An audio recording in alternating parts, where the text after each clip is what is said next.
Es el gran misterio de la geopolítica mundial. ¿Cómo la pequeña isla de Cuba ha podido adueñarse de una potencia petrolera como Venezuela?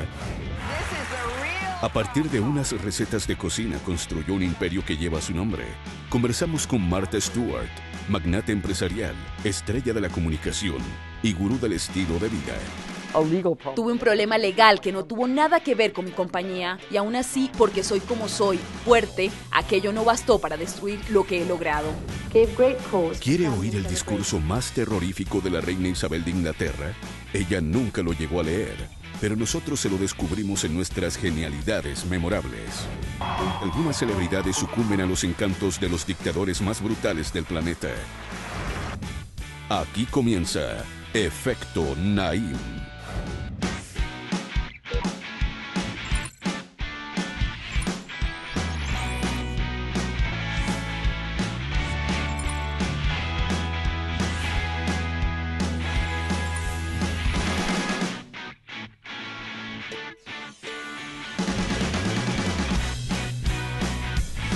Bienvenidos, soy Moisés Naim desde Washington, encantado de estar de nuevo con ustedes. Hoy quiero comenzar contándoles un cuento.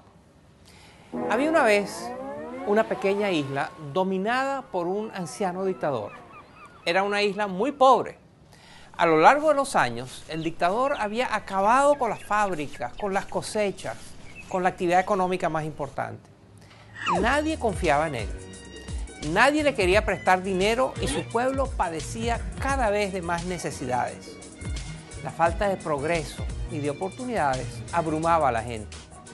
Cerca de esta pequeña isla existía un país muy rico y poderoso.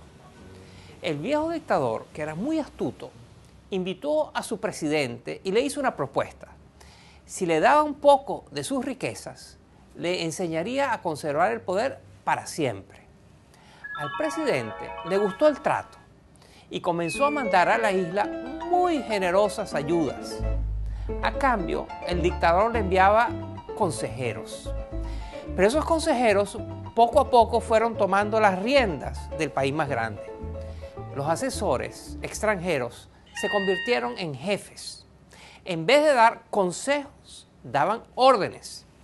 Y así fue como aquel astuto tirano no solo se aprovechó de la riqueza de su vecino, sino que logró controlar sus destinos. Y aquel país poderoso también se fue empobreciendo, como la isla. Fin del cuento.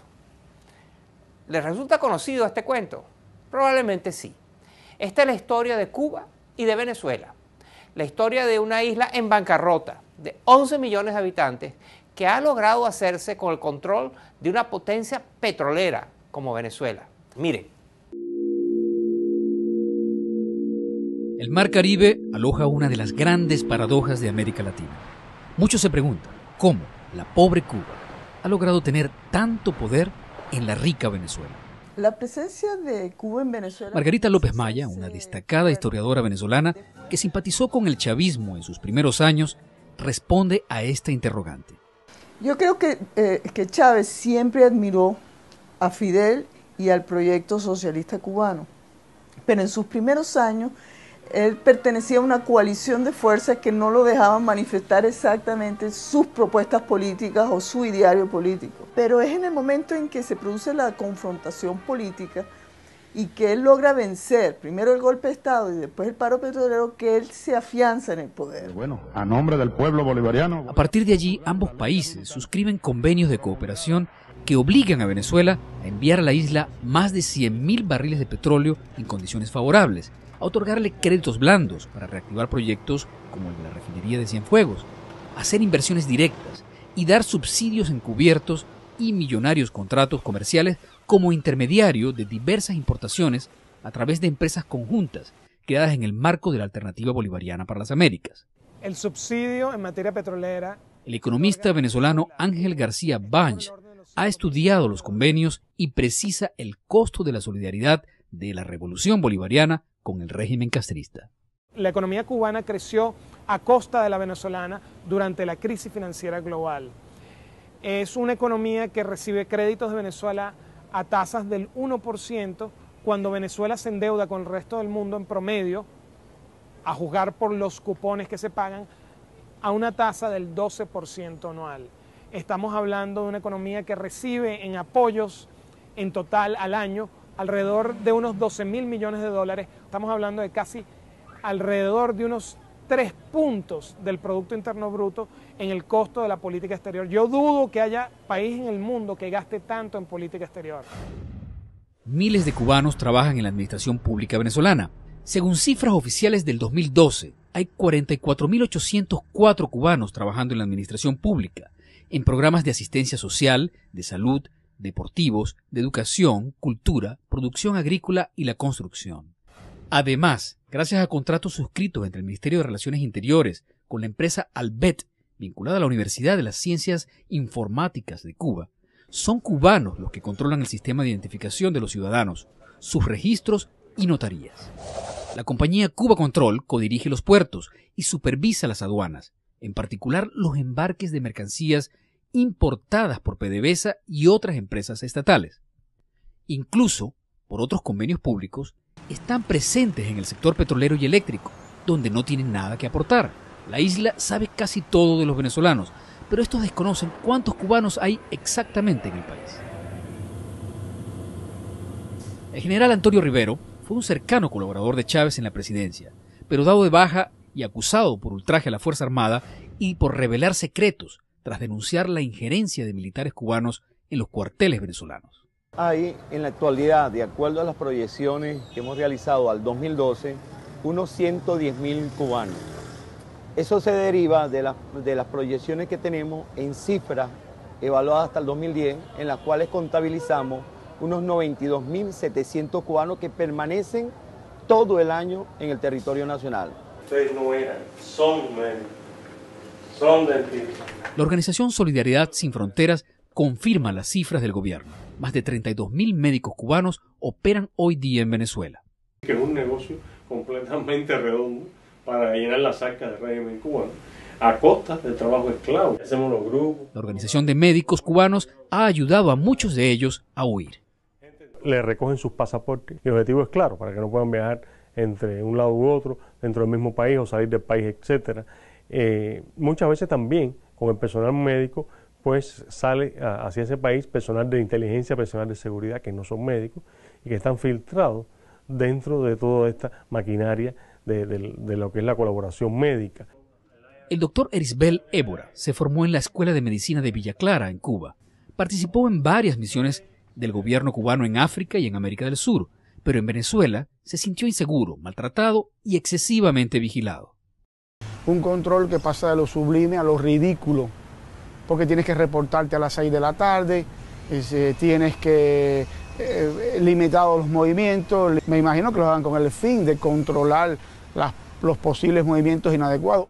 El doctor Évora sintió que en Venezuela su misión no era solo sanitaria. La medicina la asocian mucho a la política. Si la misión cubana en Venezuela fuera puramente técnica, puramente humanitaria, quizás no hubiera tanto resentimiento. Pero la misión cubana en Venezuela es política y científica. Los beneficios económicos de Venezuela en este trueque de servicios por petróleo son nulos, pero el gobierno venezolano obtiene ganancias políticas. Los analistas coinciden en que los hermanos Castro han servido a sus propósitos de mantener un poder hegemónico y neutralizar a la oposición. Para ello, le han abierto las puertas a sectores estratégicos de seguridad y defensa. En la Fuerza Armada hay aproximadamente, en la actualidad, de acuerdo a la proyección del 2012, unos 500 militares uniformados. ¿Qué función cumplen propiamente? Asesoría desde el punto de vista de áreas estratégicas, como es el Comando Estratégico Operacional, en área de inteligencia, área de ingeniería, área operativa, área de armamento, área de comunicaciones, y propiamente en el despacho del Ministro de Defensa, donde cuenta con un asesor permanente en el grado de general. Ahora, en la parte de inteligencia, propiamente, existe un cuadro total desde el punto de vista de la labor de inteligencia que realizan no solamente los funcionarios E2, que se contabilizan entre 2.700 del 2010 a 3.000 en el 2012. Huberto Mario asegura haber trabajado como agente del G2 en Venezuela. Nos recibe desconfiadamente en un estacionamiento público, por supuesto en Miami, donde recibió asilo político. Siempre he sido un analista de la inteligencia. Y con el venezolano común, yo era un periodista cubano que estaba ahí reportando para Radio Rebelde, para Cuba todos los días, pero por otra parte, dentro de mi trabajo encubierto, atendía la misión médica cubana. Todo lo que sucediera con los médicos cubanos en Venezuela en materia de inteligencia, yo era uno de los encargados de protegerlos, de cuidarlos, de saber lo que hacían, para dónde iban, para dónde venían. Y gran parte de los periodistas de Radio Nacional de Venezuela, de YBKE Mundial, y en el caso de los periodistas opositores, a mí me tocó siempre trabajar con Orlando Urdaneta, es decir, seguir a Urdaneta, él lo sabe. Se trata de un vínculo sin precedentes.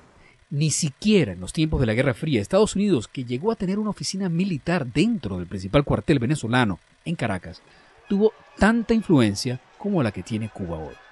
Sin la ayuda de los gobiernos venezolanos, pues ya hubiera colapsado posiblemente la economía cubana.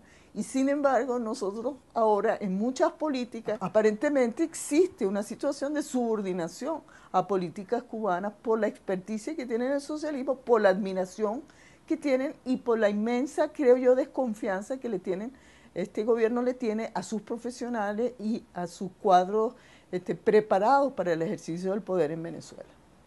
Para el régimen cubano, la revolución bolivariana es un gran negocio y una tabla de salvación, garantizada con Nicolás Maduro, quien en su juventud estudió en la Escuela de Cuadros del Partido Comunista Cubano. Y como presidente, no ha perdido la oportunidad de ratificar su compromiso con los Castro. A cambio, obtiene asesoría por su experiencia para imponer un sistema autoritario y acabar con lo que queda de tradición democrática. Es evidente que Venezuela no ha hecho un buen negocio con Cuba. De hecho, está haciendo un negocio ruinoso para Venezuela. Y lo peor es que la economía venezolana no es la única víctima. Más importante es que también lo son la democracia, la dignidad, la libertad de los venezolanos. Y ahora vamos a seguir con una vida de película.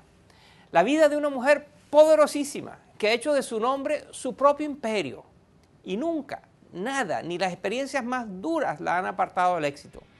Esto será después de la pausa, será muy interesante, no se vayan. Más adelante. Creo que hemos hecho muy buen trabajo en democratizar el buen gusto.